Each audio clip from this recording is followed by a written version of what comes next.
Finance की term में ना इनकम, एक्सपेंडिचर, एसेट, लाइबिलिटी और कैश फ्लो ये ज़्यादा यूज़ होता है। रिच डैड पुअर डैड वाला जो रॉबर्ट कियोसाकी है वो कहता है कि मकान, आप अपने मकान में रहते हैं, ये भी लाइबिलिटी है। लेकिन पाकिस्तान में अगर आपका अपना मकान हो, कम से कम उसको असासा अगर उसको इन्वेस्टमेंट का नहीं पता, कैसे, किधर, क्यों, कैसे इन्वेस्ट करनी है, कहाँ ज़्यादा फ़ायदा होगा।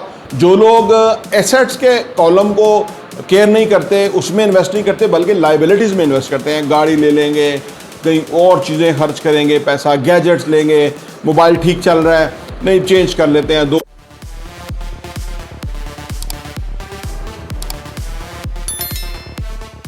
बिस्मिल्लाहिर्रहमानिर्रहीम, अस्सलाम वालेकुम रहमतुल्लाहि व बरकातुहू। मेरा नाम अहमद अकील है, आप देख रहे हैं प्रॉपर्टी टीवी। फाइनेंस की टर्म में ना इनकम, एक्सपेंडिचर, एसेट, लाइबिलिटी और कैश फ्लो ये ज़्यादा यूज़ होता है। बल्कि यूँ कहिए कि इन्वेस्टमेंट के काम में ना ये चीज़ें आपको बहुत काम आती हैं। इन चीज़ों को किस ऑर्डर में रखना चाहिए, कैसे हम इनको लेके चलें, तो आप एक बहुत अच्छा इन्वेस्टमेंट पोर्टफोलियो भी डिज़ाइन कर सकते हैं और आप अपनी डे टू डे लाइफ के अंदर भी बेहतर तरीके से ज़िंदगी जी सकते हैं और आपके पास ज़्यादा एसेट्स हों और सो दैट कि वो पैसिव इनकम जनरेट करें और ताकि आपका पॉजिटिव कैश फ्लो हो। ये सारा कैसे होना है और इस पे बात करते हैं। देखिए जी, पहली चीज़ है इनकम, आमदनी। इसके ऊपर बहुत ज़्यादा एम्फसाइज करना चाहिए। आमदनी होगी तो बात आगे बढ़ेगी, यानी एक्सपेंस पे जाएगी, फिर आप एसेट्स बनाएंगे, कुछ लाइबिलिटी बनाएंगे और फिर कैश फ्लो। अच्छा, इनकम जो है उसको एसेट्स में कन्वर्ट करना चाहिए। रिच डैड पुअर डैड की थ्योरी है कि आप अपनी इनकम को एसेट्स में कन्वर्ट करें, ना कि लाइबिलिटी में। लाइबिलिटी क्या है? रिच डैड पुअर डैड वाला जो रॉबर्ट कियोसाकी है वो कहता है कि मकान, आप अपने मकान में रहते हैं, ये भी लाइबिलिटी है। लेकिन पाकिस्तान में अगर आपका अपना मकान हो, कम से कम उसको असासा तसव्वुर किया जा सकता है, क्योंकि यहाँ पे कोई सोशल सिक्योरिटी नहीं है, कोई इंस्टॉलमेंट पे, मॉर्गेज पे घर नहीं मिलते, आपको कैश पे घर मिलते हैं। तो आप कोशिश करते हैं कि वो इतना कैश जमा करके अपना घर बना लें और उसके ऊपर आप ज़िंदगी बसर करें। आपकी एक ख़जाना है आपके पास, यानी आपको इतनी ढारस है कि कम से कम आपके पास ये एक सरमाया है।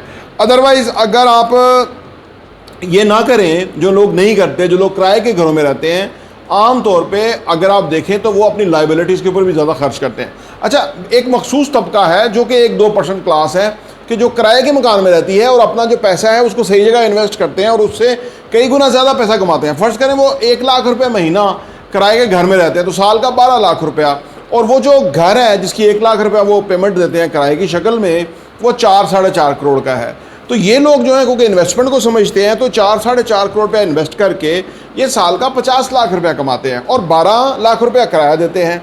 लेकिन ये हर कोई नहीं कर सकता। ये मैं इस पर हम सिखाते भी हैं अपने चैनल प्रॉपर्टी टीवी पे, इसको आप सीखें। ये हर बंदा नहीं कर सकता। अगर उसको इन्वेस्टमेंट का नहीं पता, कैसे, किधर, क्यों, कैसे इन्वेस्ट करनी है, कहाँ ज़्यादा फ़ायदा होगा, तो वो अपने लिए घर किराए पे लेके एक लाइबिलिटी पाल लेगा और उसको पेमेंट करेगा। तो हो सकता है उसका पैसा बढ़े ही ना, बल्कि कम होता रहे, डेप्रिशिएट हो जाए और वो उस पैसे से भी जाए। तो इसलिए मैं पहले कहता हूँ लोगों को कि आप घर बना लो, अपना कोई असासा बना लो, उस पर रह लो और वो आपका असासा है। और फिर जब एक स्टेज आ जाए कि अगर आप समझें सारी चीज़ों को, तो फिर आप भी उस तरह कर सकते हैं जिस तरह से वो लोग करते हैं जो कि इन्वेस्टमेंट के बिजनेस समझते हैं।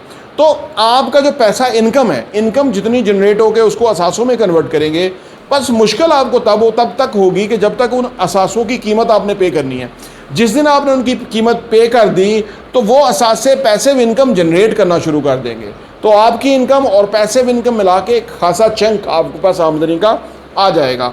तो असासे फिर आप उस अमाउंट से और फर्दर असासे भी बना सकते हैं और अपने लिए आप एक फाइनेंशियल स्टेबिलिटी हासिल कर सकते हैं, फाइनेंशियल फ्रीडम आप हासिल कर सकते हैं।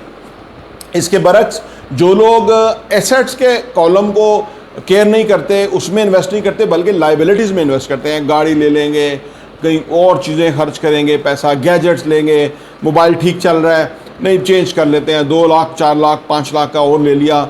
यानी वो फिर ना एक उनका माइंड सेट हो जाता है, पैसा उनके पास ठहरता ही नहीं है, वो लाइबिलिटीज़ ख़रीदते रहते हैं। हर वो चीज़, लाइबिलिटी क्या है? हर वो चीज़ जो आपकी जेब से पैसा निकाले या आप उसको पेमेंट करनी पड़े, वो लाइबिलिटी है। हर वो चीज़ जो आपकी जेब में पैसा डाले, वो एसेट्स है। तो ये तो एसेट्स और लाइबिलिटी वाला मामला तो क्लियर हो गया। अब इनकम और एक्सपेंडिचर की बात कर लेते हैं। आपकी जो आमदनी है उसमें आपको अपने मीन से नीचे यानी अपनी आमदनी से नीचे अखराजात को रखना है।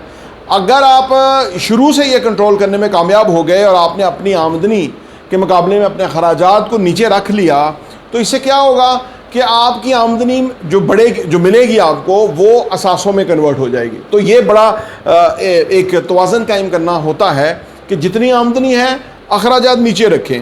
कुछ लोगों की आमदनी के बराबर ही अखराजात होते हैं, तो वो बेसिकली उनकी ज़िंदगी कोई मज़े की नहीं होती, अनहैप्पी होती है, क्योंकि किसी वक्त भी कोई क्राइसिस आया तो वो उधार लेने के लिए लोगों से मांगने शुरू हो जाते हैं। हालांकि उनको चाहिए कि अपने अखराजात को कट करें या आमदनी को डबल करें, तो अखराजात को थोड़े बढ़ा भी सकते हैं, लेकिन फ़र्क रखना ज़रूरी है, यानी आमदनी ज़्यादा हो अखराजात कम हो, ये बेहतर चीज़ है। फाइनली बात कर लेते हैं कैश फ्लो की।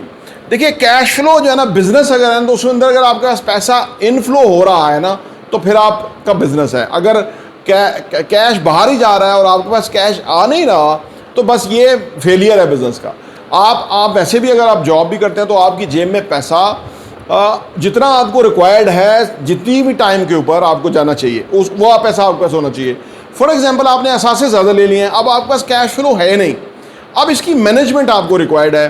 कोई एक्स्ट्रा काम करें जाके वहीं से बोनस आए, कुछ और करें, और अगर कुछ भी नहीं हो सकता तो आप किससे बारो करें और असासों में लगाएं, उधार लेके असासों में लगाएं, ठीक है ना। कोई स्कीम हो उससे फ़ायदा उठाएं, अपने असासों में पैसा लगाएं, सो दैट कि वो असासे आपके कायम रहें, क्योंकि उन्होंने कल को आपको पैसे में इनकम देनी है और आपका फाइनेंशियल फ्रीडम का ख्वाब पूरा होना है।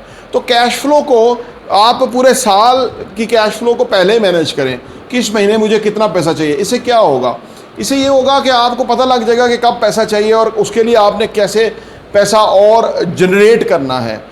मेरा ईमान है कि अगर आप अपनी इन्वेस्टमेंट कर लेते हैं और आपने इंस्टॉलमेंट देनी होती है, तो अब आपका पॉजिटिव कैश फ्लो जनरेट होना शुरू हो जाता है। और या आपके टारगेट्स हैं, फाइनेंशियल गोल्स हैं, और उसके ऊपर आप मेहनत कर रहे हैं, तो आपके जो टारगेट्स हैं ना, वो उसकी वजह से आपके पास कैश का इनफ्लो ज़्यादा हो जाता है। उसकी वजह है कि आप कोई प्रोडक्टिव काम करने लगे हैं ना, तो फिर आपको मुख्तलिफ जगहों से कहाँ से आमदनी आ सकती है आप सोचते हैं, जितना ही सोचते हैं उतनी आमदनी आपकी बढ़ जाती है। तो ये बुनियादी जो टर्म्स हैं फाइनेंस की, इसको हर एक को क्लियरली समझना ज़रूरी है। कभी भी लाइबिलिटीज़ को ना बढ़ाएं, मिनिमम रखें लाइबिलिटीज़ को। किसी भी सूरत में आपके ऊपर लाइबिलिटीज़ मिनिमम हो, असासे आपके मैक्सिमम हो। जितना पैसा कमाएं पहले अपने आप को पे करें। अगर असासों में डालेंगे तो अपने आप को पे करना है, क्योंकि वो आपको आसूदगी देगा, वरना सारी उम्र कैसे आप काम कर सकते हैं, या कितना साल काम करेंगे, या कितना आप पैसे के लिए काम करेंगे और फिर आप अपनी ज़रूरियात पूरी करेंगे। ये सोचना इब्तदाई उम्र में बेहद ज़रूरी है। जो लोग नौजवान हैं वो देख रहे हैं ना, उनके लिए बहुत फ़ायदा है। इन चीज़ों को, इस वीडियो को वो बार बार देखें, सो दैट कि उनको ये सारी 4-5 बातें, यानी आमदनी, अखराजात, एसेट्स, लाइबिलिटी, कैश फ्लो, ये उसकी उनको समझ आ सके। पॉजिटिव कैश फ्लो के साथ रहें, असासों के साथ रहें, इनकम को जनरेट करें। ये 3 चीज़ें हैं जो कि बेसिक कोर एरिया है, यानी आमदनी बढ़ाएं, असासे बढ़ाएं और पॉजिटिव कैश फ्लो में रहें, और इससे आपकी ज़िंदगी हैप्पी रहेगी और आप बहुत पैसा कमाएंगे। प्रॉपर्टी इंटरव्यू देखने का बहुत बहुत शुक्रिया।